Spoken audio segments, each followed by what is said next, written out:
बात ही ना करें।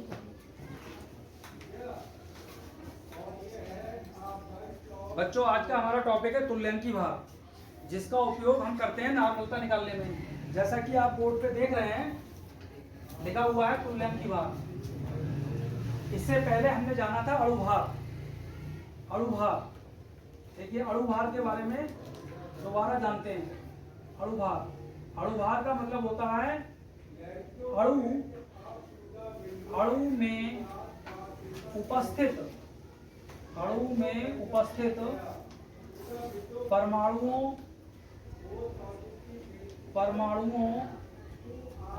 के सभी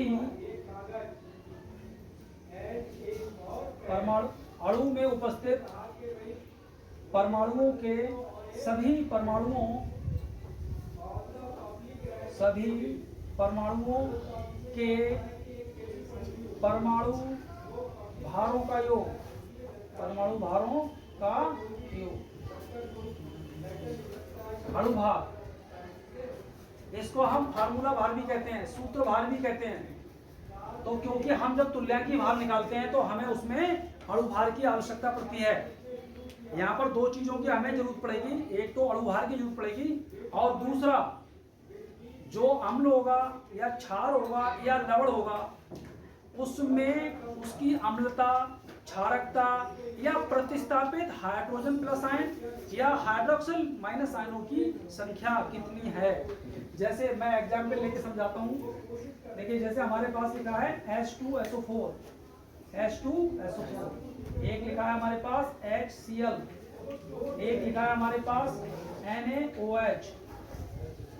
तो देखो H2SO4, HCl और NaOH। NaOH हमारे पास क्या है? क्षार है। NaOH हमारे पास क्षार है और ये हमारे पास अम्ल है। ये भी अम्ल है और ये भी अम्ल है। तो देखो बच्चों, हम जानते हैं कि ये जो संसार है हमारा जिसमें हम रह रहे हैं, यहाँ पर जो भी हम केमिकल्स देखते हैं, जो भी हम केमिस्ट्री यानी केमिस्ट्री में जो भी हम केमिकल्स देखते हैं या केमिकल मटेरियल्स देखते हैं, वो तीन कैटेगरीज में डिवाइड कर सकते हैं उन्हें। या तो वो अम्ल होंगे, या वो क्षार होंगे और या वो लवण होंगे। तो अम्ल, जब हम बात करेंगे इन केस ऑफ अम्ल, तो अम्ल की क्या होती है? क्षारकता। तो अम्ल की क्षारकता, अम्ल की क्षारकता, अम्ल की क्षारकता। अगर हमें अम्ल की क्षारकता पता है तो हम किसी भी अम्ल का तुल्यांकी भार निकाल सकते हैं। जैसे देखिए हमारे पास लिखा है H2SO4,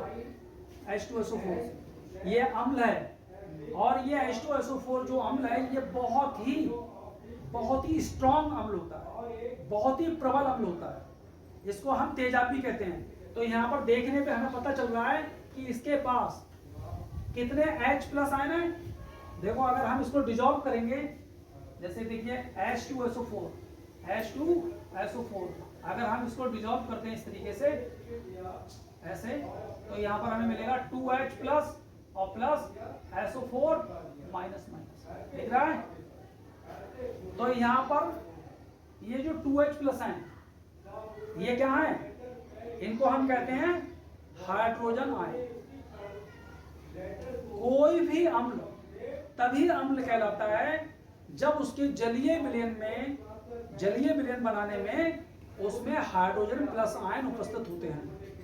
अम्ल क्या होता है? अम्ल वह होता है जो जलीय विलयन बनाने पर H प्लस आयन देता है। अब अम्ल के पास कितने हाइड्रोजन प्लस आयन हैं? किसी अम्ल के पास कितने हाइड्रोजन प्लस आयन हैं, वह उसकी कहलाते हैं क्षारकता। क्या कहलाते हैं? क्षारकता। तो क्लियर हो गया दिमाग में? क्षारकता। जैसे यहाँ पर देखिए सूत्र लिखा हुआ है तुल्यांकी भार, दिख रहा है तुल्यांकी भार। तो तुल्यांकी भार, अब हमें किसका तुल्यांकी भार निकालना है? अम्ल का। तो हम अम्ल का तुल्यांकी भार में क्या लेंगे? देखिए ये दिख रहा है। अम्ल का तुल्यांकी भार में क्या लेंगे?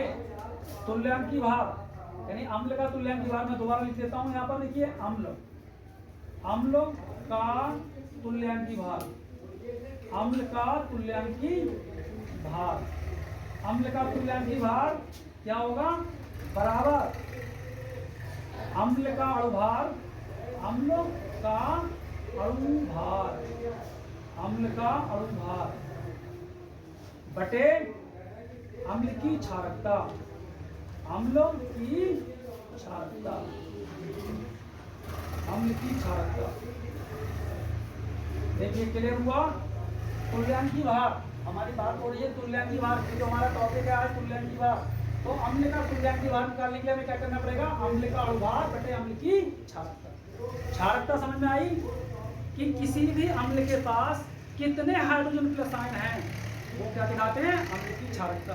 तो यहाँ पर देखिए हमारे पास था H2SO4, इसकी क्षारकता कितनी थी, 2, क्योंकि 2 हाइड्रोजन आयन इसके जलीय विलयन में उपस्थित हैं। अब देखिए हम देखें HCl के बारे में। देखिए हमारे पास लिखा है HCl, लिखा है, ये लिखा है HCl। अगर HCl के बारे में देखेंगे तो HCl का अगर हम डिजॉल्व करें, देखिए मिटा दें इसे, ये मिटा दें, बस है HCl। तो HCl को अगर हम इस तरीके से पानी में डिजॉल्व करेंगे तो ये क्या हो जाएगा, H प्लस और प्लस Cl माइनस, ये H प्लस और Cl माइनस आयनों में टूट जाएगा। तो HCl के पास कितने हाइड्रोजन प्लस आयन है, 1। तो इसकी क्षारकता कितनी हो गई, HCl की क्षारकता, HCl की क्षारकता, HCl की क्षारकता कितनी हो गई, 1। HCl की क्षारकता होगी 1। HCl का अणुभार निकाल लो, HCl का अणुभार, HCl का अणुभार निकाल लो भाई, कितना होगा, H का परमाणु भार, H का परमाणु भार, H का परमाणु भार, H का परमाणु भार और प्लस Cl का परमाणु भार, Cl का परमाणु भार। तो H का परमाणु भार होता है 1, Cl का परमाणु भार कितना होता है 35.5, तो HCl का अणुभार कितना हो गया 36.5। HCl का तुल्यांकी भार, HCl का तुल्यांकी भार, HCl का तुल्यांकी भार कितना हो गया, क्योंकि कितना होता है अणुभार, अणुभार बटे क्षारकता। तो अणुभार हो गया 36.5, क्षारकता हो गई 1, तो कितना हो गया 36.5। HCl का तुल्यांकी भार कितना होता है 36.5। अब इसमें यहाँ पर जनरली ग्राम लिखा होता है, ग्राम, क्योंकि हम ग्राम में, ग्राम पर मोल, अणुभार का मात्रक होता है ग्राम पर मोल अणुभार, क्योंकि 1 मोल, ये भी हम जानते हैं। देखिए हमारे पास हमने जाना है 1 मोल बराबर होता है अणुभार, अणुभार या परमाणु भार, परमाणु 1 मोल बराबर क्या होता है अणुभार या परमाणु भार। जो भी हमारा यौगिक होता है, कंपाउंड होता है, उसका जो अणुभार होता है वो 1 मोल के बराबर होता है। जैसे यहाँ पर हमारे पास HCl है, तो HCl का 1 मोल कितना होगा 36.5 ग्राम। अगर NaCl है तो उसका अणुभार, H2SO4 है तो उसका अणुभार। तो तुल्यांकी भार ज्ञात, जैसे अम्ल की तुल्यांकी भार की हम बात कर रहे हैं, तो अम्ल का तुल्यांकी भार क्या होता है, अम्ल का तुल्यांकी भार अणुभार बटे क्षारकता, यानी अम्ल का अणुभार बटे क्षारकता। तो अम्ल की क्या होती है, क्षारकता। ध्यान कर लो, अम्ल की क्षारकता, अम्ल की अम्लता नहीं, अम्ल की क्षारकता। अब हम बात करेंगे, बताते इसे, अब हम बात करेंगे क्षार के बारे में।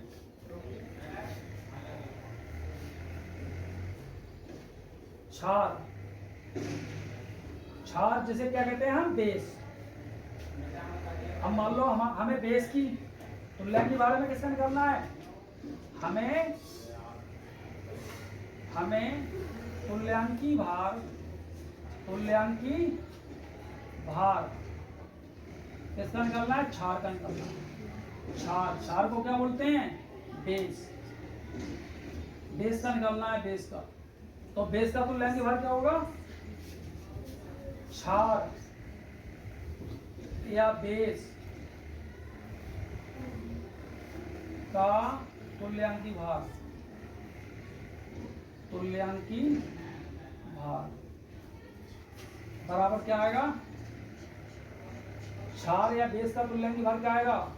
क्षार का अणुभार, क्षार का अणुभार, क्षार का अणुभार बटे क्षार की अम्लता, क्षार की अम्लता। तो क्षार का तुल्यांकी भार क्या आएगा? क्षार का अणुभार बटे क्षार की अम्लता। अम्लता को कहते हैं एसिडिटी। जो अम्लता होती है, देखिए सॉरी, अम्लता, अम्लता एसिडिटी, एसिडिटी और क्षारकता, क्षारकता को क्या कहते हैं? बेसिसिटी।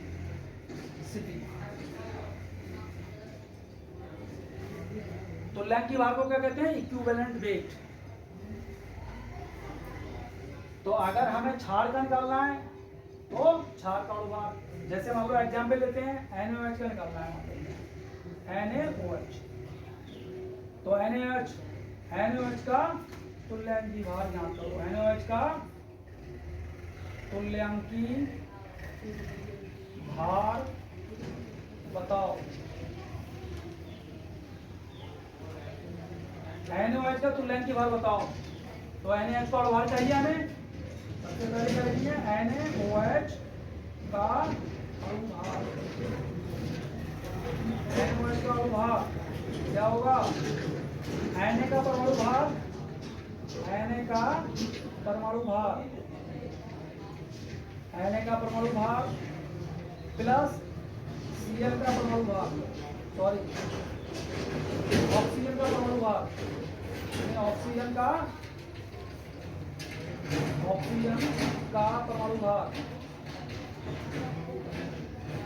ऑक्सीजन का परमाणु भार प्लस H का परमाणु भार, H का परमाणु भार। ऐसे तो निकालते हैं अणुभार। तो रख दो, इनके मान रख दो। क्या है हमारे पास? इसका होता है 23 प्लस O का होता है 16 और H का होता है 1। ये जाकर हो जाएगा 40 ग्राम, 40 ग्राम पर मोल। इसका मात्रक होता है 40 ग्राम पर मोल। क्यों लिखते हैं 40 ग्राम पर मोल? क्योंकि एक मोल में 40 ग्राम होते हैं। एक मोल NaOH, अगर आपसे कोई कहेगा एक मोल NaOH 40 ग्राम, मोल का मतलब होता है कि उस अणु का अणुभार। अब अणुभार पता लग गया। अब देखिए NaOH की क्षारकता देखिए भाई, सॉरी Na क्या लिखा है? NaOH हमारे पास अम्ल की देख रहे हैं, उसकी क्षार की देख रहे हैं, NaOH। तो NaOH की अम्लता कितनी है? अम्लता, तो NaOH की अम्लता, अगर जलीय विलयन बनाए हम क्षार का तो उसमें कितने हाइड्रोक्सिल आयन है? देखिए NaOH को अगर हम जल में घोलें तो इसमें कितने हाइड्रोक्सिल आयन आएंगे? एक। हाइड्रोक्सिल आयन कौन से होते हैं? OH। देखिए यहाँ देख लीजिए O, ये OH माइनस, ये OH माइनस है, इसे कहते हैं हाइड्रोक्सिल आयन,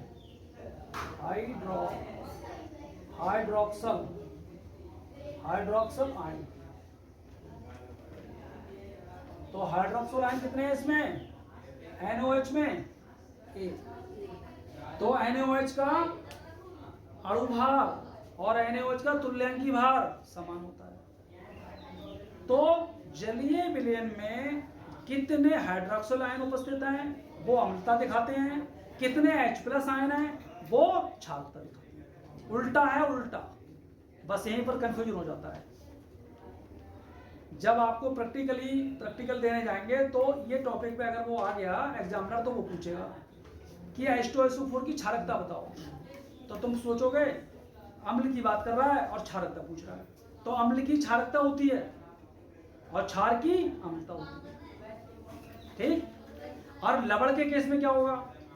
लवण के केस में यह होता है कि कोई लवण जो बन रहा है, लवण जो बन रहा है वो कौन से अम्ल और कौन से क्षार से बन रहा है।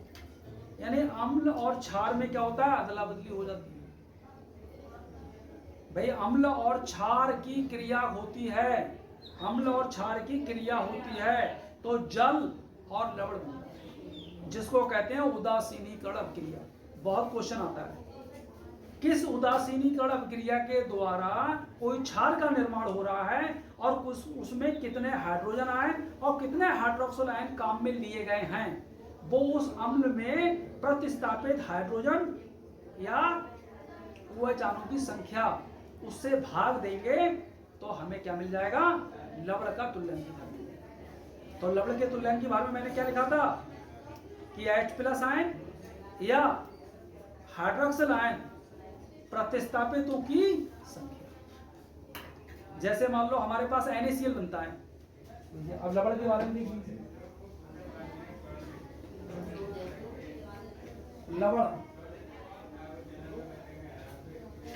लवण के बारे में देखें, जैसे हम लवण के बारे में बात करें, लवण चलिए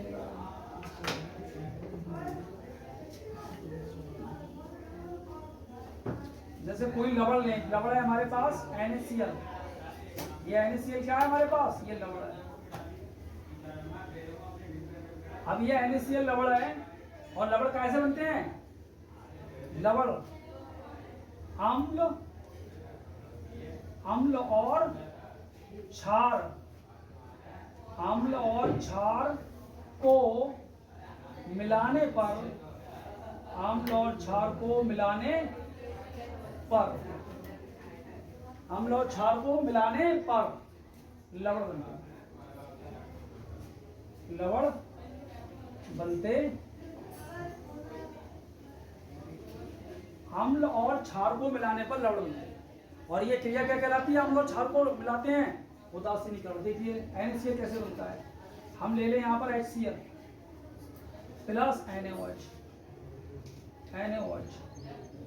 HCl प्लस NaOH, तो हमारे पास क्या बन जाएगा, देखिए हमारे पास बनेगा NaCl प्लस H2। ये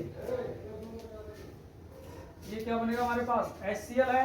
देखो अब H में कितने आयन हैं, H+, इसमें कितने हैं,